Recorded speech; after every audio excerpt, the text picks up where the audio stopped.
Hello everyone, welcome to Inspiration IAS Daily News Analysis. Today is 15th June 2023 and we are going to discuss important news articles of Hindu, Indian Express, PIB and Assam Tribune.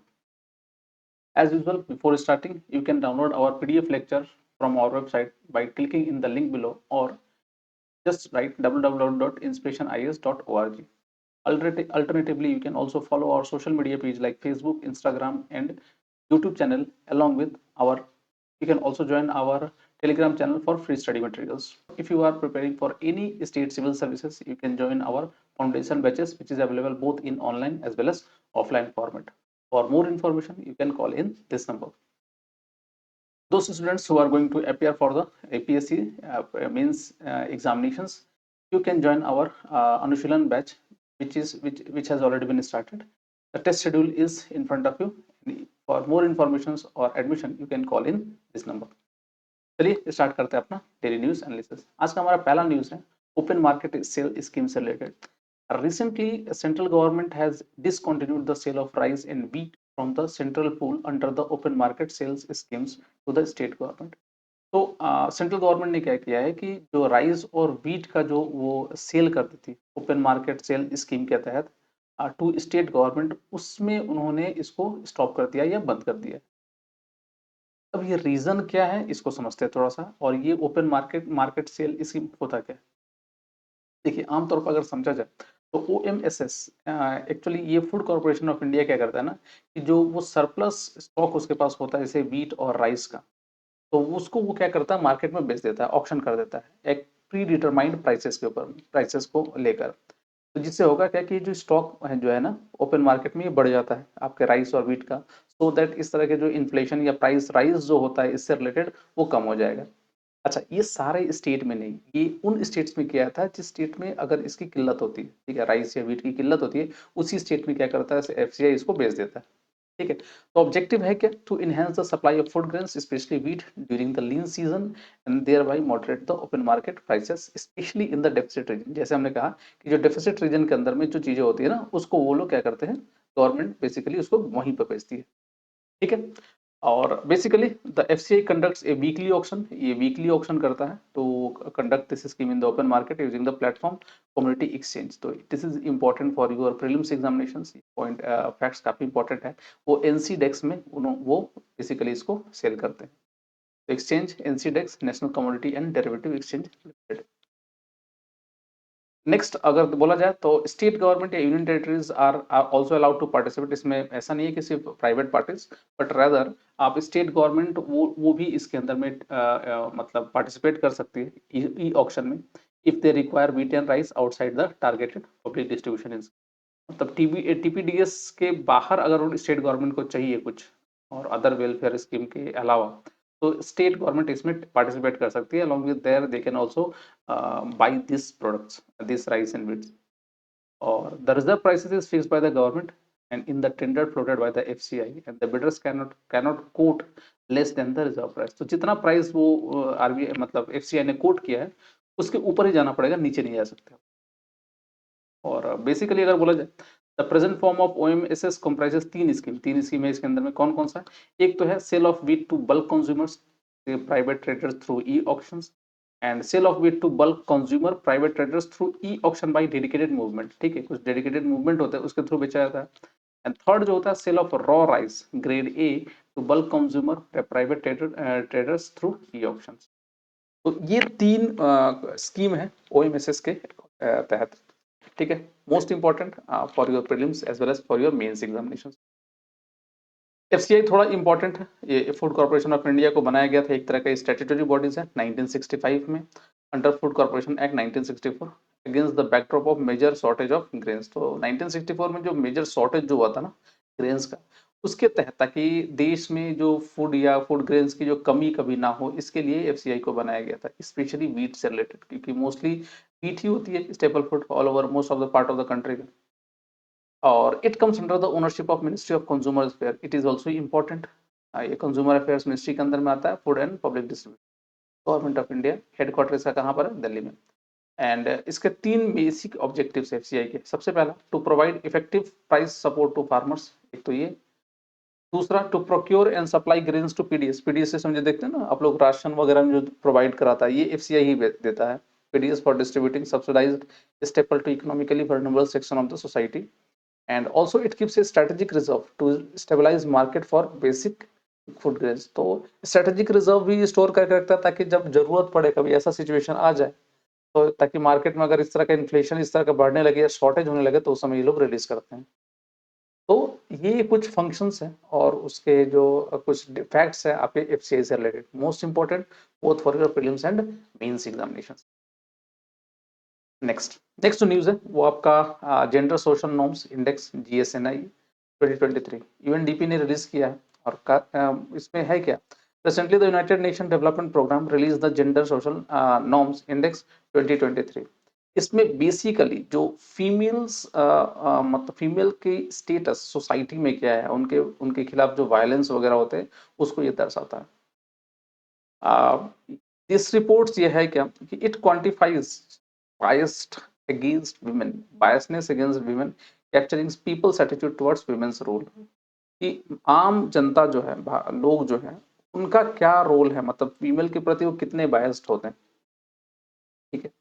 And it track people's attitude towards women in 4 dimensions, 4 dimensions में people's का क्या attitude है। सबसे पहला है political, दूसरा educational, third जो है इकोनॉमिक, एंड फोर्थ जो है फिजिकल इंटीग्रिटी। तो ये 4 बेसिक डायमेंशंस पे ये रिपोर्ट रिलीज होता है और इस 4 बेसिक डायमेंशन पे ही देखा जाता है कि लोगों का क्या मतलब नजरिया है विमेंस के प्रति। ये यूएनडीपी रिलीज करता है। एंड इसके अलावा की पॉइंट्स क्या था इस बार के रिपोर्ट का, तो सबसे पहला यह है कि the index covering 85% of the global population reveals that close to 9 out of 10 men and women hold fundamental biases against women, and nearly 90% of the people still hold at least one bias against women, and 25% of people believes it is justified for a man to beat his wife। समझ सकते हैं क्या लोगों के अंदर में नजरिया है। मतलब इवन कुछ 25% लोग ये भी मानते हैं कि अपनी वाइफ को बीट मारना एक जस्टिफाइड एक्ट है मेन द्वारा। Countries with greater biases in gender social norms also show a lower presence of women in parliament। तो ऐसे कंट्री जहां पर इस तरह के लोगों के बिहेवियर है या विचार है, वहां पर बेसिकली देखिएगा कि उस कंट्रीज के जो पार्लियामेंट है या लेजिस्लेटिव असेंबलीज वगैरह जो होती है उसमें वीमेंस का रेशियो बहुत कम है।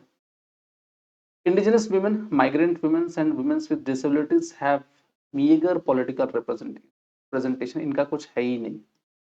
Demonstrating how overlapping biases can further reduce opportunities for women। The recent increase in educational achievement has not translated into better economic outcomes and opportunities for women।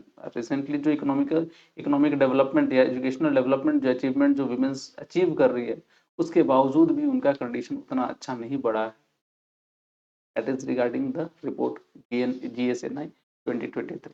बहुत important है बोथ प्रोस्पेक्टिव से, pre और mains के। Next जो है news हमारा that is क्लोडर्म। ये क्लोडर्म recently news में था और इसमें बहुत सारे पेपर्स ने इसको कोट किया था। है क्या, बेसिकली एक तरह का बैंडेड है, जो बैंडेड जो होता है ना, जो आपके घाव वगैरह को जल्दी भरता है। Recently, an advanced wound care products developed by Sri Chitra Tirunal Institute, important है, याद रख लीजिएगा, Sri Chitra Tirunal Institute for Medical Science and Technology, named Clodum, has won the approval of Central Drug Standard Control Organization as a Class D medical device। ध्यान रखिएगा, ये एक तरह का मेडिकल डिवाइस है which help in healing the cut or wounds। क्लोडम क्या है? It is a wound healing materials derived from the extracellular matrix of the decellularized gallbladders of pig and tissues engineered as membrane form of a scaffold। आप समझ सकते हैं कि जहां पर wound होगा वहां पर एक तरह का इसका कवरिंग लगाया जाएगा, लेयर लगाया जाएगा इस क्लोडम का, and this will help in healing the wounds faster. ये गॉल ब्लैडर से बनाया गया है पिग के। It healed different types of skin wounds, including burn, diabetic wounds in rats, rabbits, or dogs, etc., faster than similar products currently available in the market। or it is the first indigenously developed products to meet all regulatory requirements, and the Scofeld modulates the scarring reactions in the subcutaneous skeletal muscles and cardiac tissues. ठीक है, तो ये help करता है आपको इस सब reason में हील करने में. Getting it? तो this is about the close down. नेक्स्ट जो न्यूज है वो leptospirosis से related. Leptospirosis recently has emerged as an important infectious disease in the world, which tends to have large outbreak after heavy rainfall or flooding.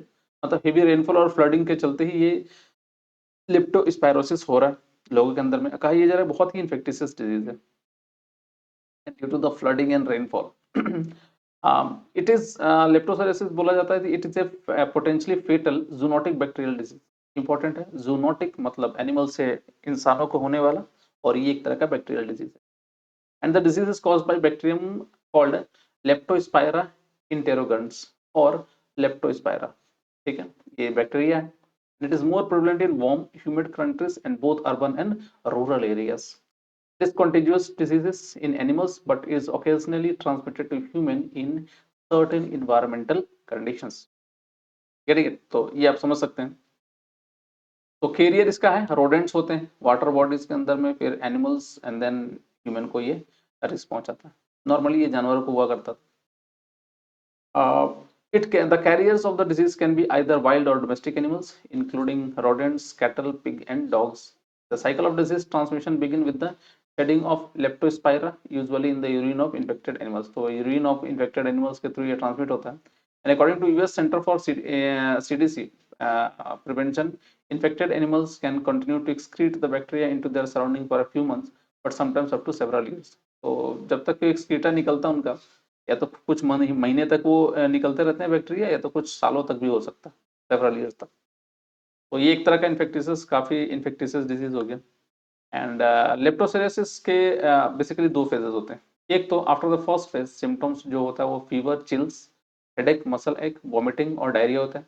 And the patient may recover from a time but become ill again. ठीक है, फिर से बीमार हो सकता है. And if a second phase occurs, it is more severe. The person may have kidney or liver failure or meningitis, and it can be treated with antibiotics. Obvious बात है, बैक्टीरियल डिजीज है तो एंटीबायोटिक्स इसको treat किया जा सकता है आराम से. तो that is regarding the leptospirosis. तो दो आपको ये हो सकता है. This is news is very important. अगर कभी आ गया तो हो सकता है आपको प्रीलिम्स और मेंस के लिए दोनों इंपॉर्टेंट है. तो याद रखिएगा ये बैक्टीरियल डिजीजेस है. Okay, so that's all for today in daily news analysis. And please do subscribe to our YouTube channel and our Facebook page for such other video content. Thank you. Take care.